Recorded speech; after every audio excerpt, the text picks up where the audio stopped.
வணக்கம் மக்களே, நீங்கள் பார்த்து கொண்டிருப்பது ராஜ் நியூஸின் விவாத நேரம் நிகழ்ச்சி. இன்றைய விவாதத்திற்காக நாம் எடுத்துக்கொண்டிருக்கக்கூடிய விவாத பொருள் என்னவென்றால், அதிமுக தலைமையிலான கூட்டணி கட்சிகளின் தொகுதி பங்கீடு இன்றைக்கு உறுதி செய்யப்பட்டிருக்கிறது.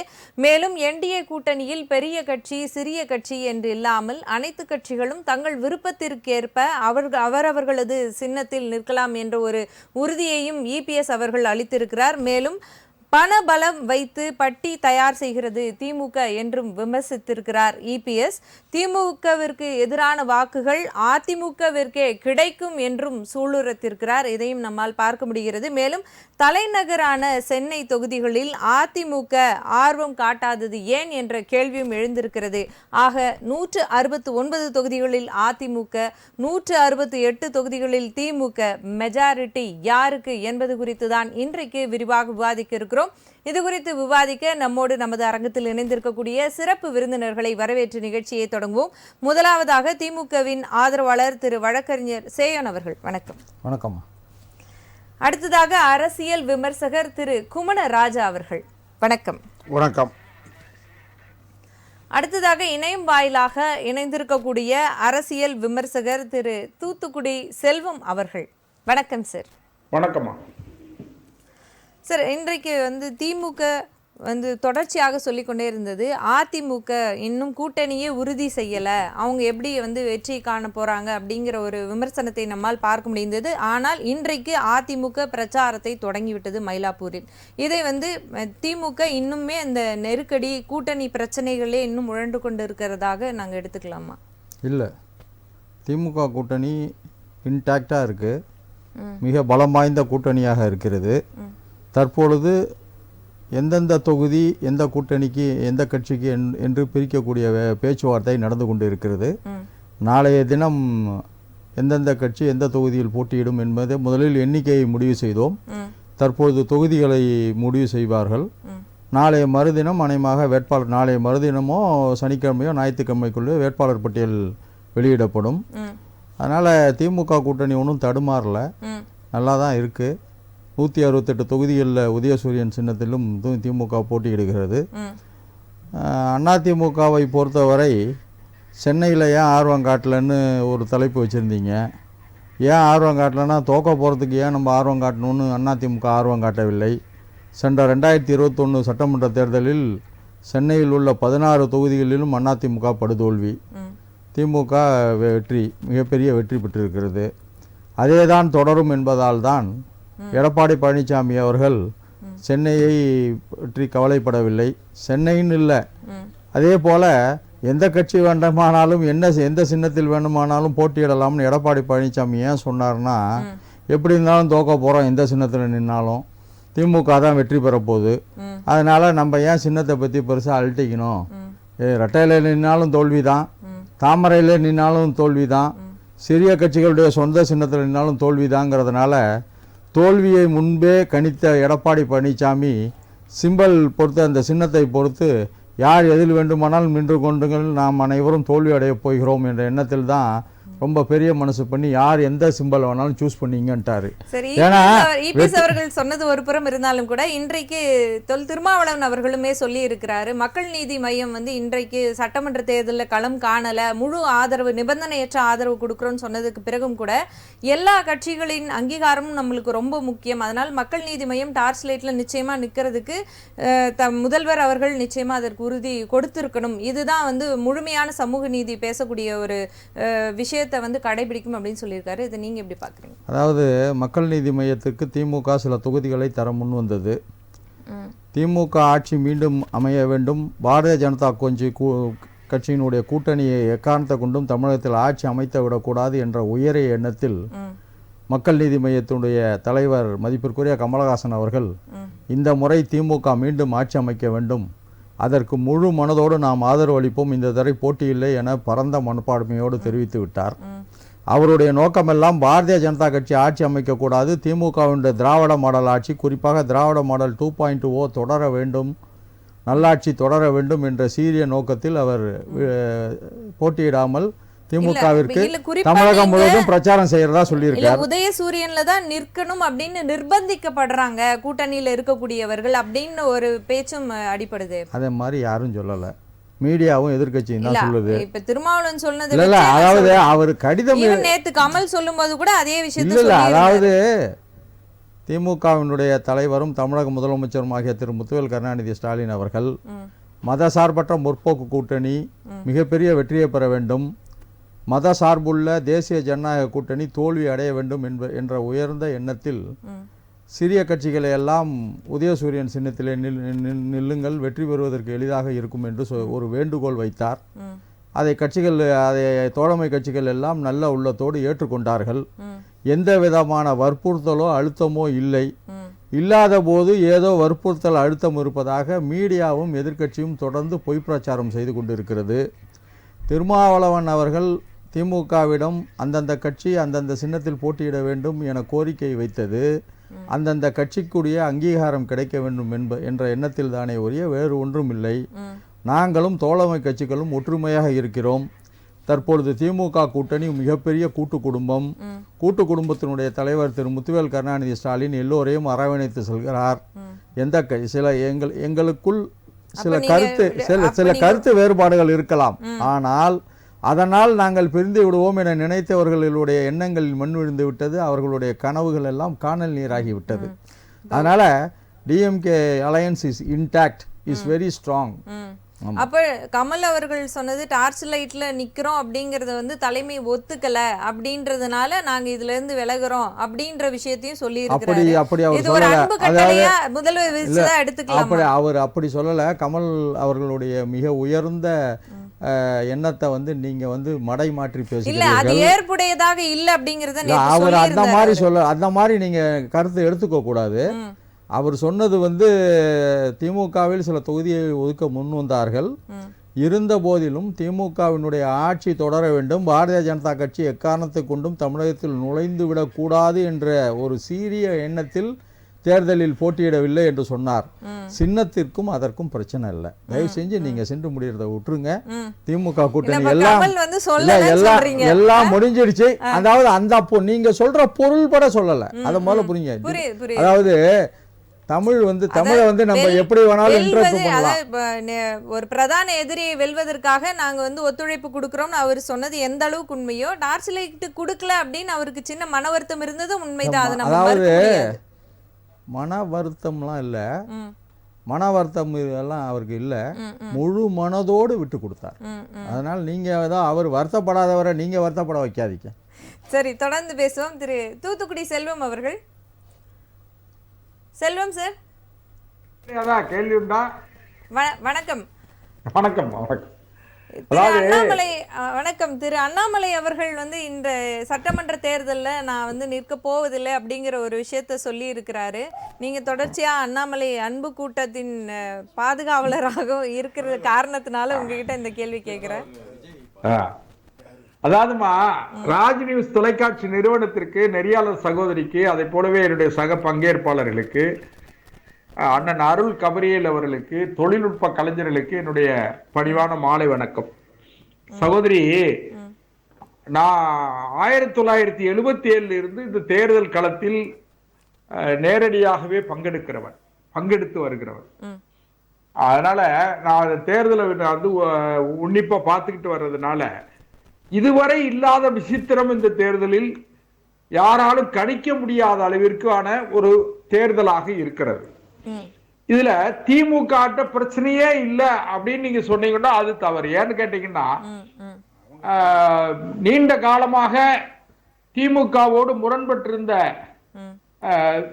திருமதி பிரேமலதா, அதாவது தேமுதிகவுக்கு அழைத்து அவர்களுக்கு ஒரு நாடாளுமன்ற மாநிலங்களவையும் 10 தொகுதியும் கொடுத்திருக்காங்க. அதை மற்ற கட்சிகள் ஏற்கல. அது போல அது அவங்க பஞ்சாயத்து. நம்ம வந்து அண்ணாமலை அவர்கள் கடந்த முறை தேர்தல அரவக்குறிச்சியில ரொம்ப ஒரு தீவிரமா களப்பணியாற்றி ஒரு சின்ன கருத்து எலெக்ஷன் நின்னாரு. நீங்க பட்டுக்கோட்டைக்கு வழி கேக்குறீங்க, பாக்கத்தோப்புக்கு வழி சொல்றீங்க. இல்ல நம்ம வந்து சப்ஜெக்ட்டுக்குள்ள பேசினா நமக்கு நேரம் மிச்சமாகும். அதுக்காக தான் சொல்றேன். அதான் நான் என்ன சொல்றேன்னு கேட்டீங்கன்னா, இது அதிமுக கூட்டணியும் இதுக்கு விதிவிலக்கு இல்ல. திரு அண்ணாமலை அவர்கள் எப்படின்னு கேட்டீங்கன்னா, தன்னுடைய தந்தையாருக்கு உடல்நலம் சரியில்லை, அதனால நான் அந்த தேர்தல் பணியில தீவிரம் காட்ட முடியலன்னு சொல்லி இப்ப இல்ல, ஒரு 3 மாத காலத்திற்கு முன்னாலே சொல்லிட்டாரு. அதனால அது ஒரு சர்ச்சைக்குரிய விவாதத்துக்குரிய பிரச்சனையா நான் நினைக்கல. ஒண்ணு. ரெண்டாவது, அத கேள்வியை தவிர்த்துருங்க. ரெண்டாவது, திமுக வந்து என்னமோ பெரிய மிகப்பெரிய இன்டாக்ட் அப்படின்னு என் நண்பர் சார், அதாவது திமுக கூட்டணி இன்டாக்ட் அப்படின்னு சொன்னாங்க பாருங்க, அது மிகப்பெரிய தவறு. ஏன்னா திமுக கூட்டணியில மிகப்பெரிய குழப்பம் இருக்கிறது. திரு வேல்முருகன் அவர்கள் திமுகவை கடுமையாக குற்றம் சாட்டி வெளியே போயிருக்காரு. திரு கமலஹாசன் அவர்கள் தேர்தலை நாங்க வந்து தேர்தலில் பங்கெடுக்கல, ஆனா 234 தொகுதிகள்லயும் திரு மு.க. ஸ்டாலினுக்காக பிரச்சாரம் பண்ணுவோம்லாம் சொல்லியிருக்காரு, மேல் போக்கா சொல்லியிருக்காரு. அவரை முழுமையாக ஆதரிக்கிற ஒரு 4% வாக்காளர்கள் நிச்சயமாக திமுகவுக்கு எதிர் மனநிலைக்கு வருவாங்க. இது போக ஏற்கனவே இருந்த மார்க்சிய கம்யூனிஸ்ட் கட்சி ஆகட்டும் அல்லது இந்திய கம்யூனிஸ்ட் கட்சி, மதிமுக, இப்படிப்பட்ட கட்சிகள் எல்லாம் காயப்படுத்தப்பட்டிருக்கிறது. அதாவது காயப்படுத்தப்பட்டிருக்குன்னா ஏற்கனவே அவர்களுக்கு வழங்கிய தொகுதி கூட வழங்கல. அதனால திமுக கூட்டணியில மிகப்பெரிய சலசலப்பு இருக்கிறது. அந்த வகையில அதிமுக லீடு எடுத்துட்டாங்க. ஏன்னா அதிமுக கூட்டணிய முறையாக அமைத்து கூட்டணி இடப்பகிர்வுகள் எல்லாம் வந்து முறையா செஞ்சுட்டு அவங்களுக்கு எந்தெந்த தொகுதின்னு ஒதுக்கிட்டாங்க. அதனால திமுக கூட்டணி, திமுக மீது மக்களுக்கு மிகப்பெரிய அளவில் கடுமையான அதிருப்தி இருக்கு.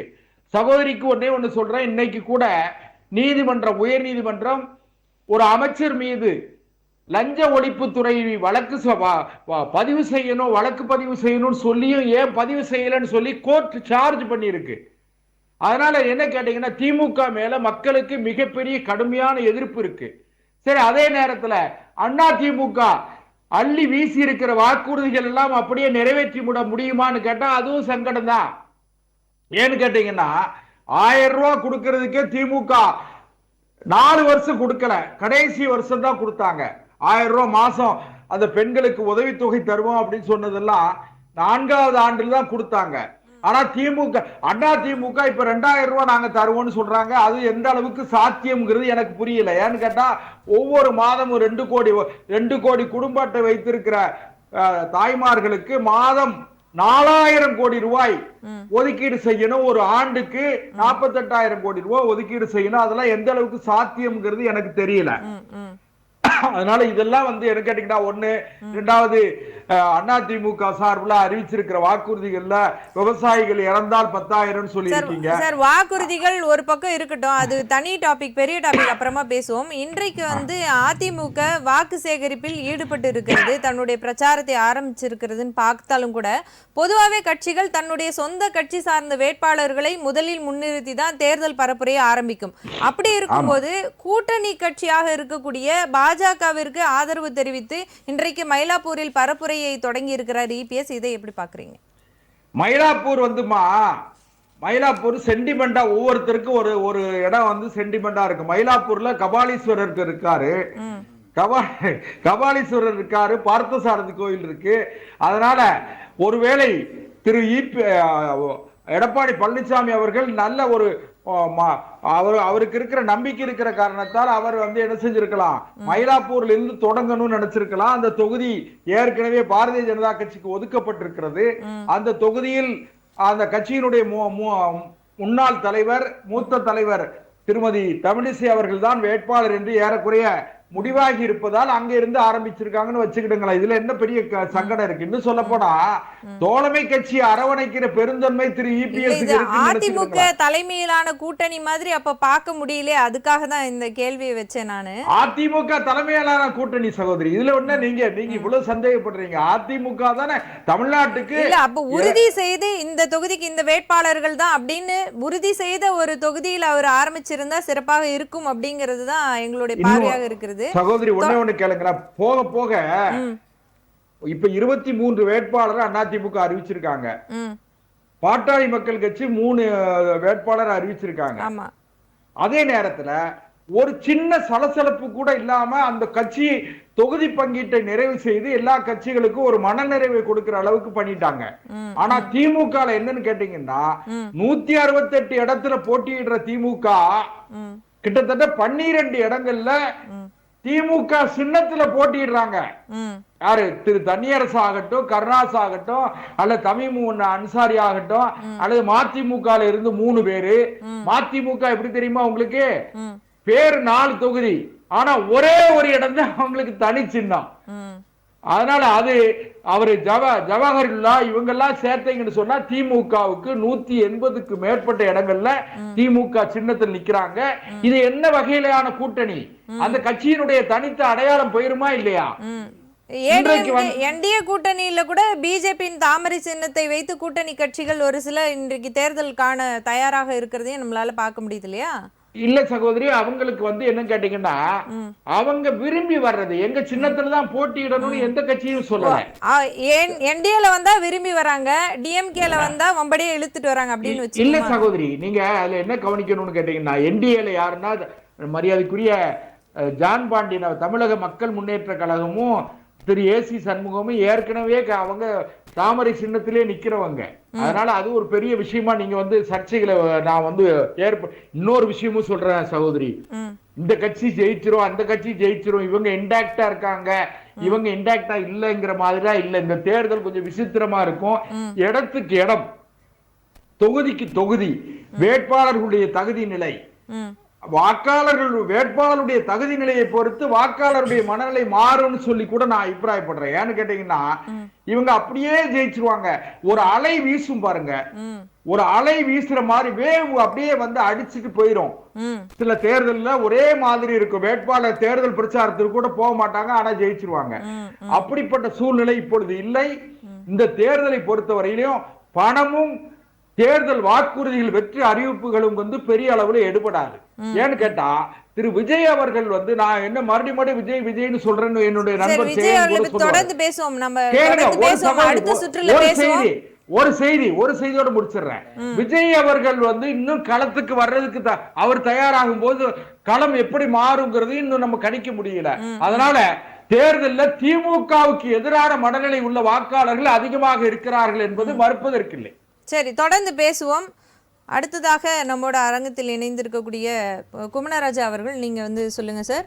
இன்றைக்கு பாமக 1991க்கு பிறகு 20க்கும் கம்மியான தொகுதிகளில் இதுவரைக்கும் நின்னதில்லை. ஆனால் இன்றைக்கு பார்த்தீங்கன்னா பாமகவிற்கு ஒதுக்கப்பட்டிருக்கக்கூடிய தொகுதிகள் 18 தான் இன்றைக்கு. ஆனால் பிஜேபிக்கு பார்த்தீங்கன்னா 27 இடங்கள் கொடுத்துருக்காங்க. கடந்த முறை அவங்களுக்கு அதிகப்படியான இடங்கள் கொடுத்தும் 4 இடங்களில் தான் வெற்றி பெற்றது பிஜேபி. அப்படி இருக்கும் பொழுது பாமகவிற்கு கொடுக்காத முக்கியத்துவத்தை பிஜேபிக்கு எதற்காக கொடுக்கிறது? உங்களுடைய பார்வை என்னவாக இருக்கிறது?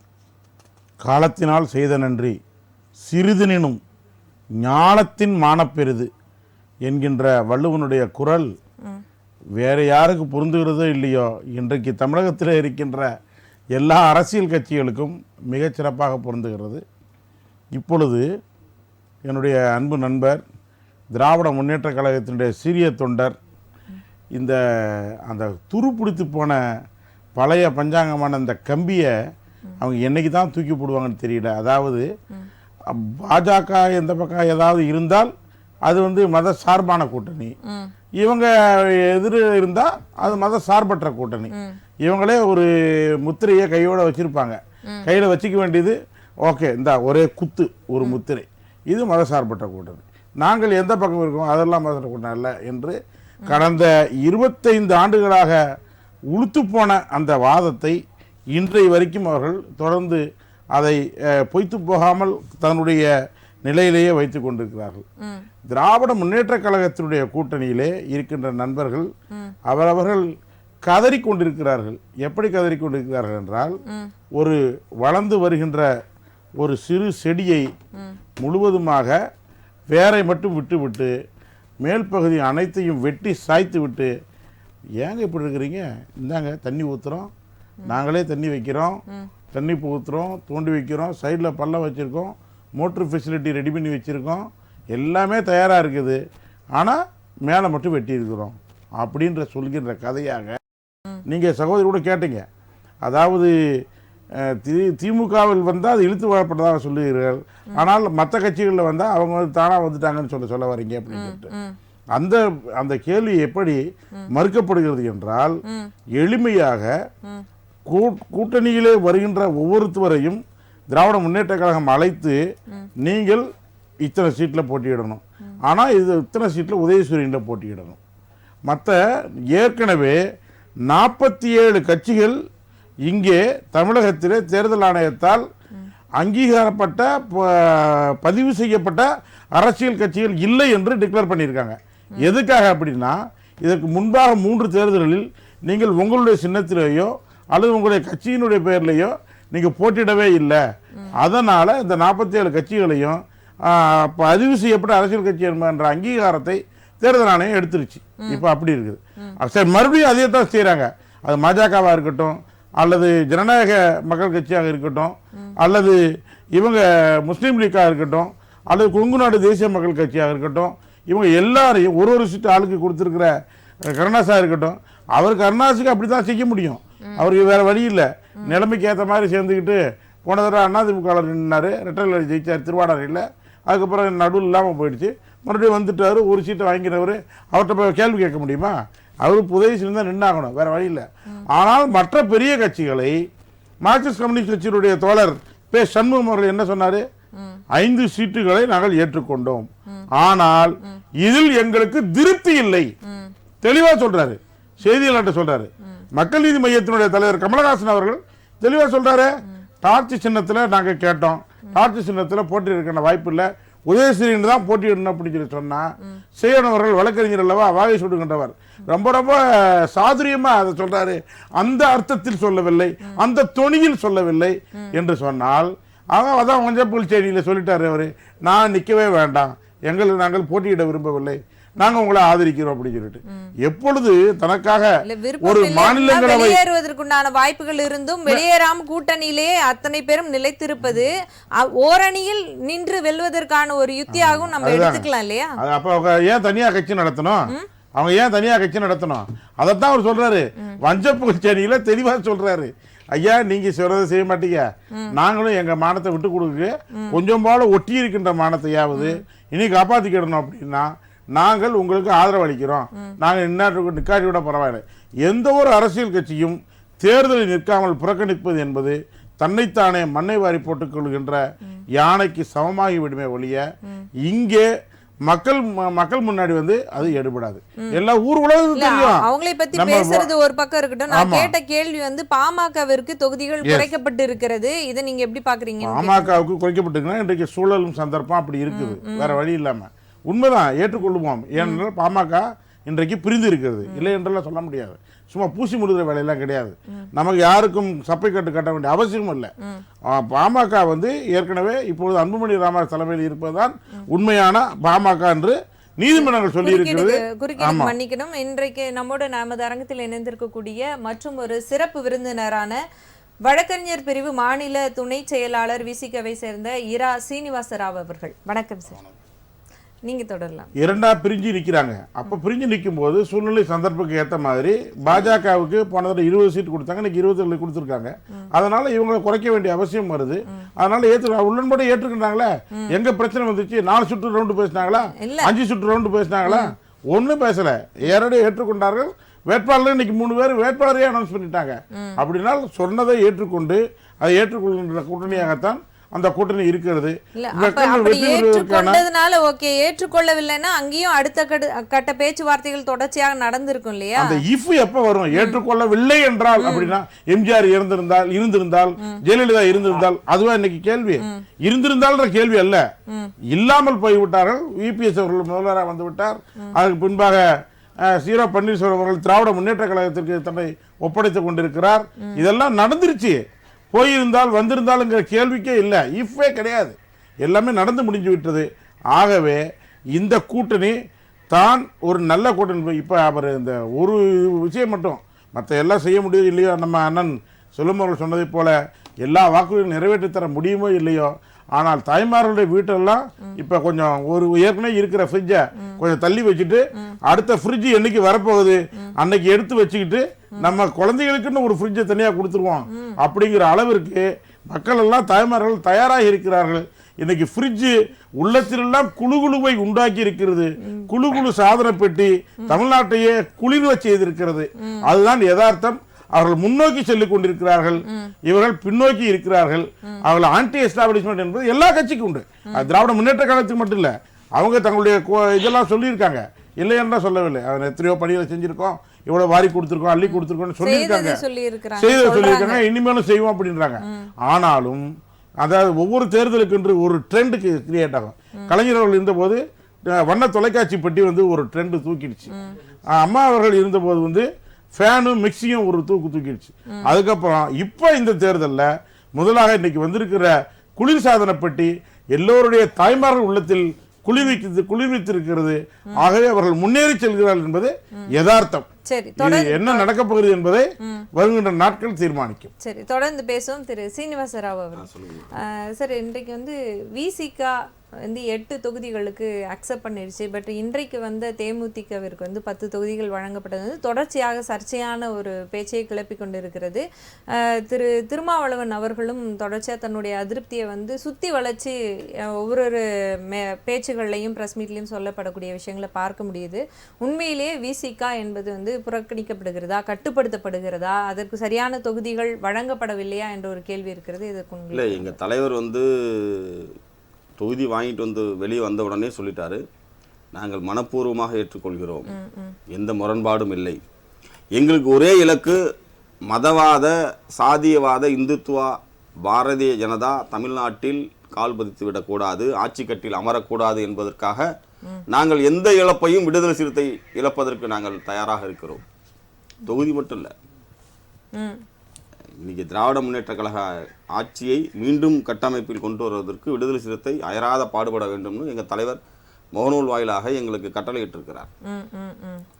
அதனால எங்களுக்கு ஒரே இலக்கு பாரதிய ஜனதா தமிழ்நாட்டில் எந்த வடிவத்திலும் கொள்ளைப்புற வழியாக இருந்தாலும் சரி, நேரடியாக வந்தாலும் சரி, எந்த வடிவத்திலும் வந்துவிடக்கூடாது என்பதுதான் எங்களுடைய ஒற்றை இலக்கு. ஆனா ஆல்ரெடி 4 எம்எல்ஏ இருக்கிறது நம்மளால பார்க்க முடியுது இல்லையா? ஆட்சி கட்டுக்கு வந்தாங்களா?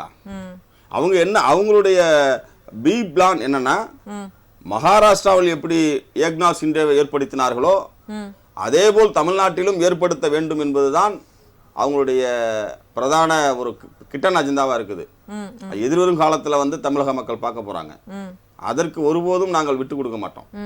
அதனாலதான் நாங்க ஒரே கருத்து, எங்களுக்கு தொகுதியே இல்லைனாலும் பிரச்சனை இல்லை, அந்த ஒத்த கருத்துல நாங்கள் நிற்கிறோம். இல்ல, அப்படி ஒற்றை கருத்துல நீங்க நின்னாலும் கூட நேற்றைக்கு முந்தைய நாள் வந்து உயர்மட்ட ஆலோசனை குழுன்னு ஒரு விஷயத்தை அமைச்சு ஒரு நாடாளுமன்ற சீட் வேணும், இத்தனை தொகுதிகள் வேணும். அது 2028 எங்களுக்கு வாய்ப்பு இருந்தா கொடுங்கன்னு தான் கேட்டிருக்கோம். அது வந்து எங்களுக்கு இல்ல, அப்ப அந்த ஆலோசனை கூட்டம் அப்படிங்கறதே இன்றைக்கு வந்து நீர்த்து போனதாகி விட்டது இல்லையா? நம்ம பார்க்க, அதாவது இரட்டை இலக்கத்துல பெறணும் எங்களுடைய நோக்கம், அது பெற்றாச்சு. சிபிஎம் எல்லாம் சேர்த்து சொல்றாரு அவரு. அவங்களுக்கு நம்ம எதுக்கு சேர்த்துக்க முடியும்? இல்ல, அப்படி இல்ல, அவங்க வந்து ஒரே கொள்கையில நிக்கிறபடியால வருஷமா 11 ஆண்டு காலமா மத்திய அரசு வந்து பாரதிய ஜனதா கட்சி தலைமை தான் ஆண்டுட்டு இருக்காங்க. விடுதலை சிறுத்தைகள் அதனால என்ன பண்ண முடிஞ்சது?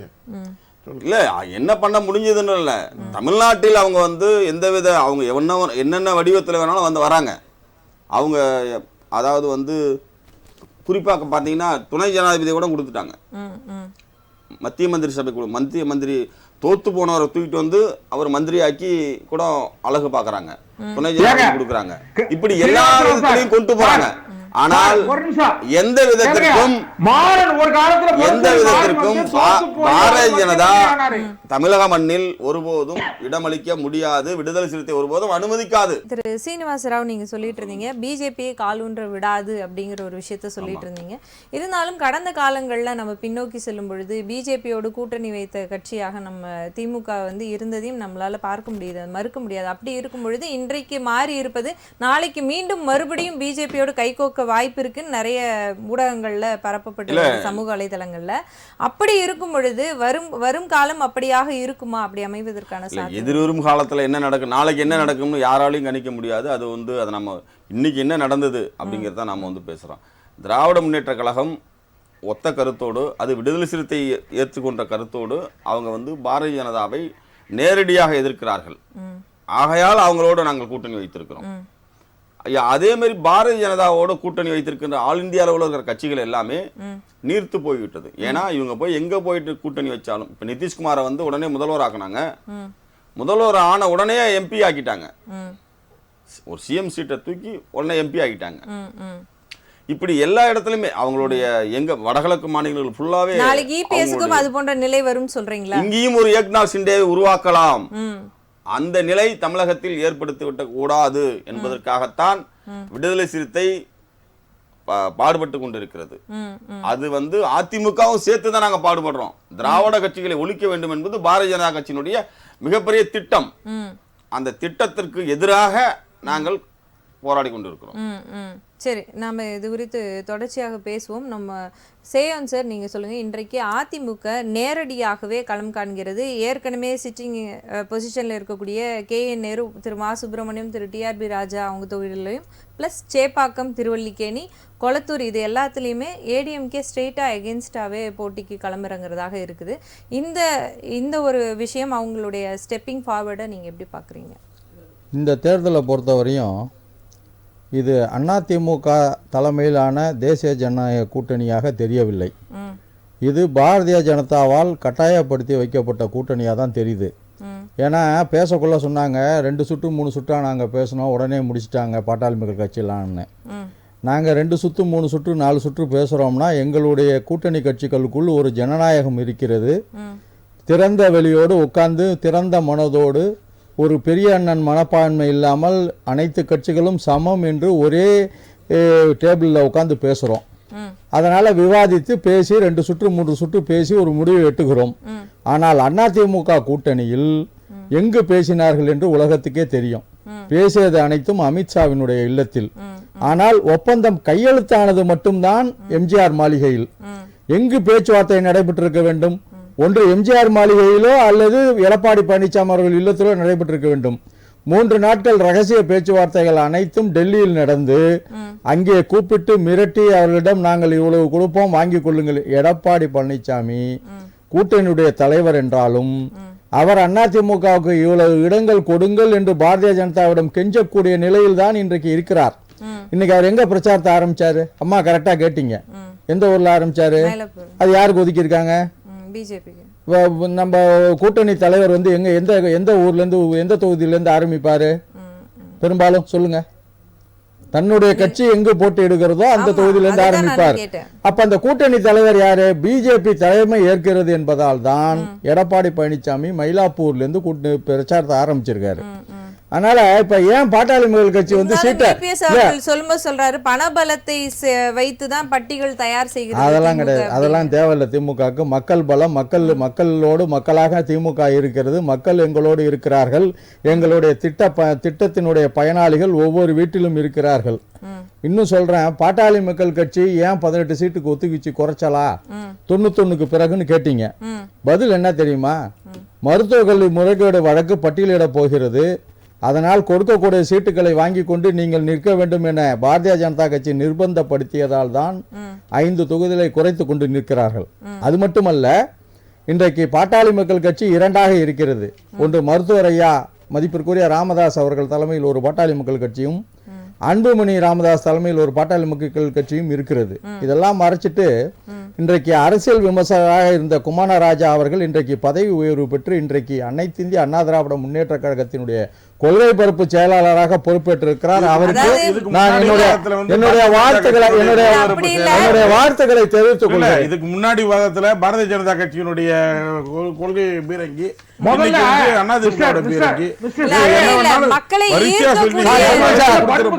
சார் நீங்க பேசவே முடியாது. ஏன்னா நானே குழம்பு போயிருக்கேன்.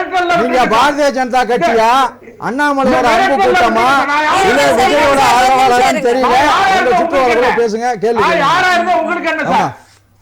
இல்ல, அவர் குமரராஜா அவர்கள் சொல்லுவது மக்களை கவரக்கூடிய விதத்துல இருக்கக்கூடிய ஒரு திட்டமா சொல்லியிருக்காரு ஒழிய. ஒரே ஒரு விஷயம், ஒவ்வொரு தேர்தலின் போதும் தேர்தல் அறிக்கை தான் கதாநாயகி.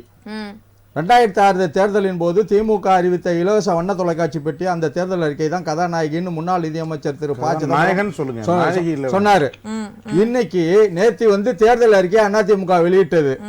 இவ்வளவு மீடியாக்கள் இன்னைக்கு விவாத மேடை நடத்துறீங்க. எல்லா மீடியாக்களும் கிட்டத்தட்ட 20 மீடியாக்கள் நடத்துறீங்க. எந்த ஒரு மீடியாவாவது அதிமுக தேர்தல் அறிக்கையை தலைப்பா வச்சிருக்கீங்களா? ஏன் வைக்கல? அது மக்களிடம் சென்று அடையவில்லை. ஏனென்றால் சோசியல் மீடியாலையும் அதை பத்தி பெரிய விவாதம் இல்ல. குமரராஜாவோட மனதை அது கவர்ந்திருக்கிறதே ஒழிய மக்களுடைய மனதை அதிமுக தேர்தல் அறிக்கை கவரவில்லை. அதனாலதான் எந்த ஒரு மீடியாவும் அதிமுக தேர்தல் அறிக்கை குறித்து விவாதிக்கவில்லை. அதே போல எந்த ஒரு செய்தித்தாளிலும் அது தலைப்புச் செய்தியாக வரவில்லை. என்ன காரணம்? மக்களுக்கு தெளிவாக தெரிகிறது, எடப்பாடி பழனிசாமி ஆட்சியை பிடிக்க போவதில்லை, வெற்று வாக்குறுதியை கொடுக்கிறார், அவரை நம்ப வேண்டாம் என்பதால் தான் அதிமுக தேர்தல் அறிக்கை ஒரு பேசும் பொருளாக இல்லை. என்று சொல்றீங்க நீங்க.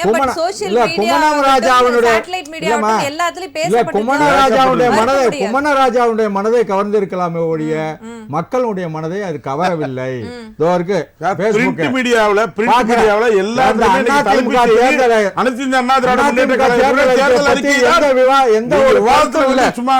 அதனால அது மக்களை மனதை கவரவில்லை. அதனால அதை பத்தி நம்ம பேசுறோம். தனிப்பட்ட பார்வையை அது உண்மை கிடையாது. அந்த கட்சியினுடைய கொள்கை பரப்பு செயலாளர் பதவியேற்க ஏற்றிருக்கக்கூடிய குமரராஜாவுக்கு வேணா அது பிடித்திருக்கலாம், மக்களுக்கு அது பிடிக்கவில்லை.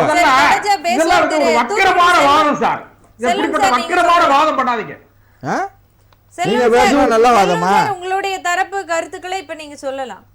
அதாவது தமிழக வாழ்வுரிமை கட்சி தலைவர் வேல்முருகன் கடந்த 5 ஆண்டு காலம் திமுக சட்டமன்ற உறுப்பினர்களை விட அதிகமாக திமுகவுக்கு ஆதரவா பேசினவரு. அவர் என்ன சொன்னாரு? பெரியண்ணன் மனப்பான்மையோட திமுக நடக்குதுன்னு சொல்லி கொதிச்சு போய்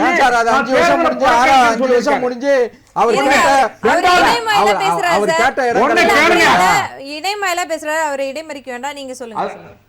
கனிமொழி அம்மா டெல்லியில போய் எதுக்குமா ராகுல் காந்தி பார்த்து பேசினாரு? மரியாதை நிமித்தமான சந்திப்பு. அப்ப அதே மாதிரி திரு எடப்பாடி பழனிசாமி அமித்ஷாவே ரொம்ப மரியாதை நிமித்தமா இதெல்லாம் ஒரு முதல்ல ஒரு விஷயம், திமுகவுடைய கூட்டணி கட்சிகள் எல்லாம் கொதித்து போய் இருக்கிறார்கள். நீங்க ஒண்ணு கேளுங்க சார், தனிப்பட்ட விமர்சனம் பண்ணீங்கன்னா ரொம்ப நல்லா இருக்காது மிஸ்டர் சேயோன்.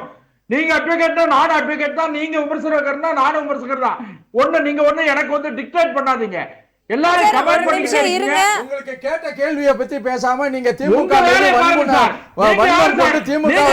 தாக்கி கொண்டு உங்களுக்கு கேட்ட கேள்விக்கு பதில் சொல்லுங்க. நீங்க you shut your mouth sir. You can't say that I should shut my mouth. பொது வெளியில பேசிட்டு இருக்கீங்க, சபை எல்லாருமே பேசணும். நீங்க நெறியாளர், நீங்க கட்டுப்படுத்துங்க. அதாவது அதுதான் நான் சொல்லிட்டு இருக்கேன்.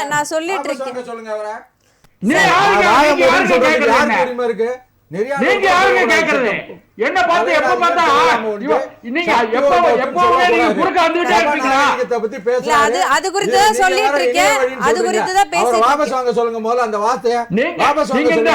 இந்த வாபஸ் வாங்குறது வைக்கிறதுல நாங்க இந்த மாதிரி ஆயிரத்தை பார்த்தது. அவரே குமரராஜா சார போய் நீங்க கொள்கை பரப்பு செயலாளர் இருக்கீங்க. அவர் செல்வம் சார், நாங்க ஒண்ணு ஏத்துக்கல. நீங்க விமர்சனம் செல்வம் சார், அதுக்கு அவர் பதில் சொல்லட்டும். நீங்க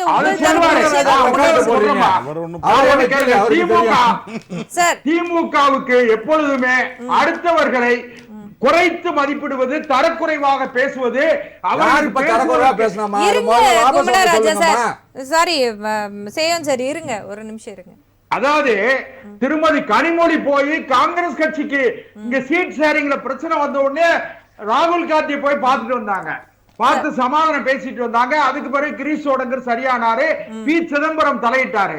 அதனால எல்லா கட்சிகள்லயும் பிரச்சனை இருக்கு. ஒவ்வொரு கட்சிகளுமே ஒவ்வொரு வகையான அணுகுமுறையை கடைபிடிப்பாங்க. அவங்க இப்படித்தான் கடைபிடிக்கணும்னு கிடையாது. இன்றைக்கு பொறுத்தவரையில் தேர்தல் இந்த தேர்தல் பந்தயத்துல அதிமுக முன்னணியில நிக்கிறதுங்கிறது மறுக்க முடியாது. அதிமுக நான் ஒன்னே ஒன்று கேளுங்க, 525 வாக்குறுதி கொடுத்தாங்களே போன திமுக தேர்தல் அறிக்கையில எவ்வளவு நிறைவேற்றி இருக்காங்க? 100 ரூபாய் ஒரு 100 யூனிட் இலவச மின்சாரம் கொடுப்பேன்னு சொன்னாங்களா? கொடுத்தாங்களா? அது கொடுத்தாங்களாமா? நீங்க அது போக அரசு ஊழியர்களுக்கு பணி நிரந்தரம் செய்வேன்னு சொன்னாங்களா? அது செஞ்சாங்களா? ஆசிரியர்களை பணி நிரந்தரம் செய்வா, சம வேலைக்கு சம ஊதியம் சொன்னாங்க, செஞ்சாங்களாமா? எத்தனை ஆசிரியர்கள் செத்து போனாங்க? எத்தனை பேரு கள்ளச்சாராயம் குடிச்சு எத்தனை பேர் செத்து போனாங்க? இதையெல்லாம் மறைப்பதற்காக திமுக இப்படிப்பட்ட மடைமாற்றம் செய்கிற வேலையை செய்யறாங்க. திமுக என்று சொன்னால் ஊழல், ஊழல் என்று சொன்னால் திமுக என்று மக்கள் மனதில் பதிந்து விட்டது. மக்கள் ஒரு மாற்றத்தை நோக்கி பயணிக்கிறார்கள். இதை திமுகவால தாங்கிக்கிட முடியல. திமுகவுடைய கூட்டணி கட்சிகள் எந்த கட்சியுமே மனநிறைவோடு இல்லை. செல்வம் சார், தலைப்பை ஒட்டி உங்களுடைய நிறைவான கருத்தையும் பதிவு செய்திருங்க. அதாவது பொது உடைமை இயக்கங்கள் எல்லாம் கொதித்து போயிருக்கிறார்கள். அண்ணன் திருமாவளவன் உள்ளிட்டவர்கள் கூட, அண்ணன் திருமாவளவன் கூட இரட்டை இலக்கம் வேண்டும் என்று சொல்லி கடுமையாக வாதிட்டார். இன்னும் பேஸ்புக்ல முகநூல்ல வந்து அவர் மனவேதனை எல்லாம் கொட்டினாரு. அதுக்கு பிறகு 8 சீட்டு கொடுத்தாங்க. நேற்றைக்கு வந்த தேமுதிகவுக்கு 10 சீட்டு கொடுத்தது அந்த கட்சி கூட்டணியில் இருக்கிற எந்த கட்சியும் ஏத்துக்கிடல. அதனால திமுக கூட்டணி கட்சிகளுடைய வாக்குகள் திமுகவிற்கு கன்சால்டேட் ஆகாது. திமுக பிளவு இருக்கிறது. திரு கமலஹாசன் இருக்கிற 4% வாக்குகள் திமுகவுக்கு வரப்போவதில்லை. ஆனா இந்த நெருக்கடி பாரதிய ஜனதா கட்சி கூட்டணிக்கோ அல்லது அதிமுக தலைமையிலான பாரதிய ஜனதா கட்சி கூட்டணியில இப்படிப்பட்ட நெருடல் எதுவுமே இல்லை. சரி, நன்றி நன்றி. நீங்க சீனிவாச ராவ் சார், நீங்க சொல்லுங்க. இப்போ அவர் சொன்னாரு வாக்குறுதி நிறைவேற்றணும். பாரத பிரதமர் அவர் வந்து மோடி அவர்கள் சொன்னாரு ஒரு வீட்டுக்கு 15 லட்சம் ரூபாய் கொடுக்கறோம்னு. அவர் வந்து 15 வருஷம் அவருக்கு எப்பயாவது கொடுத்திருக்காரா?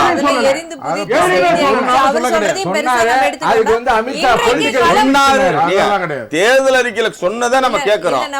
அவர் கேட்டார்ல, நிறைய விஷயங்கள் அந்த மாதிரி கொடுத்த வாக்குறுதிகள் நீ ஏன் செய்யல? 15 வருஷமா நீங்க தான் ஆட்சி கட்டுல இருக்கிறீங்க.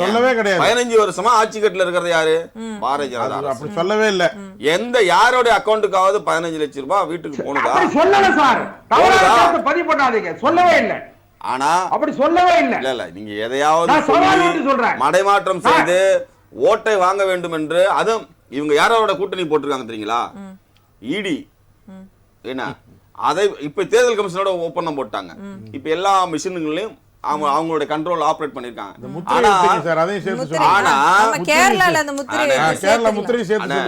ஆனா தேர்தல் கமிஷனோட அவங்க வந்து கூட்டணி அமைத்தாலும் இங்க வந்து தமிழக மண்ணில் ஈடுபடாது. மத்த இடத்துல அவங்க வந்து இது பண்ணலாம், ஆனா இங்க ஈடுபடாது. ஏன்னா 50 பேருக்கு ஒரு பூத் ஏஜென்ட் நியமனம் பண்ணிருக்கோம்.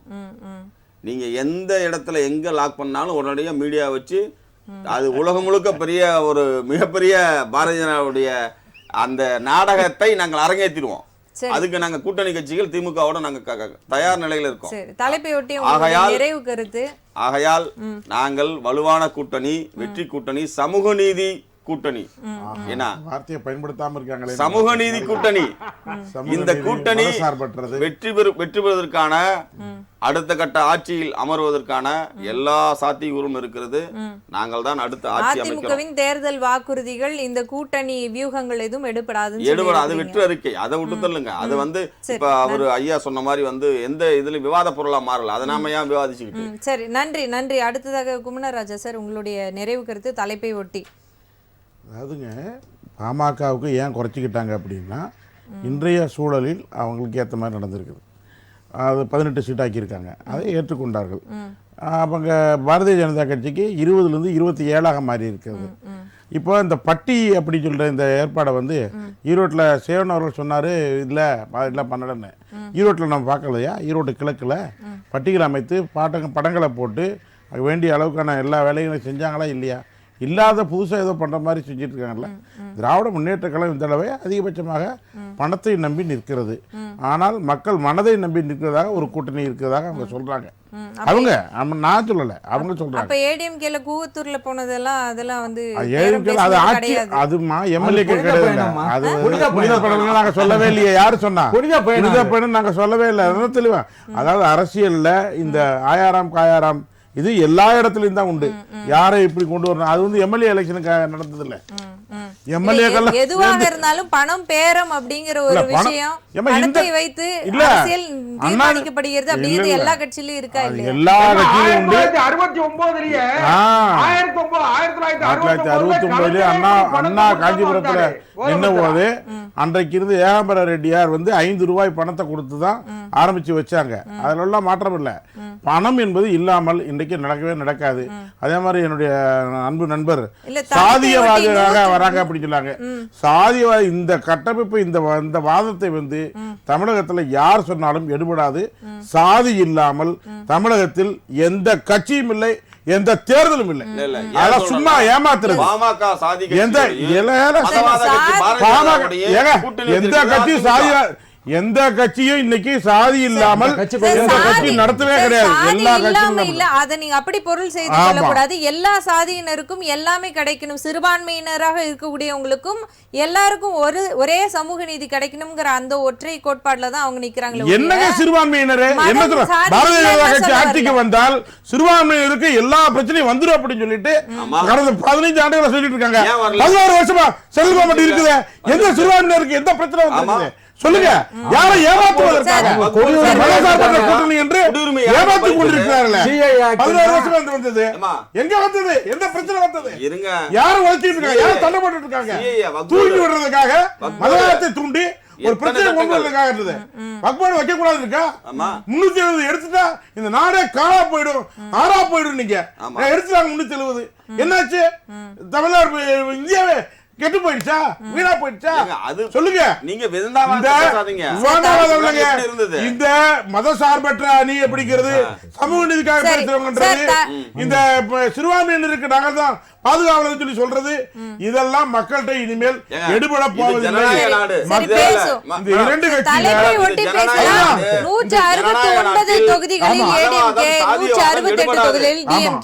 இதில் வெல்ல போவது யார், வெற்றி யாருக்கு, மெஜாரிட்டி யாருக்கு இருக்கிறது அப்படிங்கறத பத்தி தான் நிறைவு கருத்து. இன்றைக்கு இருக்கின்ற நிலையில் அனைத்து இந்த அண்ணா திராவிட முன்னேற்ற கழகத்திற்கு சற்று முன்னேறி முதல் வரிசையில் இருப்பதாக தெரிகிறது.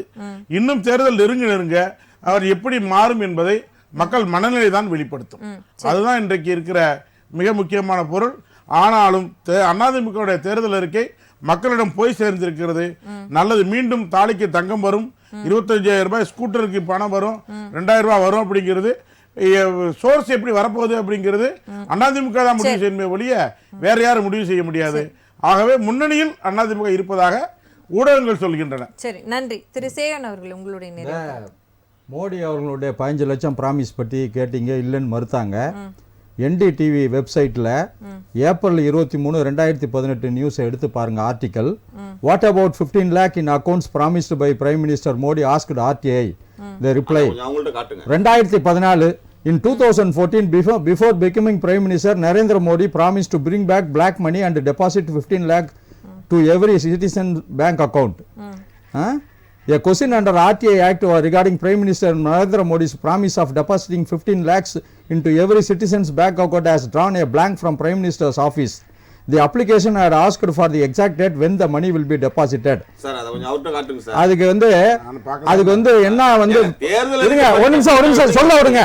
Party chief Amit Shah later said that it was a jumla or election gimmick which was seen as a self goal that led the party to open further ridicule. அதாவது 2014 தேர்தல் பிரச்சாரத்தின் போது மோடி அவர்கள் வெளிநாட்டில் உள்ள ஒவ்வொரு கருப்பு பணத்தை கொண்டு வந்து ஒவ்வொரு இந்தியனுடைய கணக்கிலும் 15 லட்சம் டெபாசிட் செய்யப்படும் என்று சொன்னார்.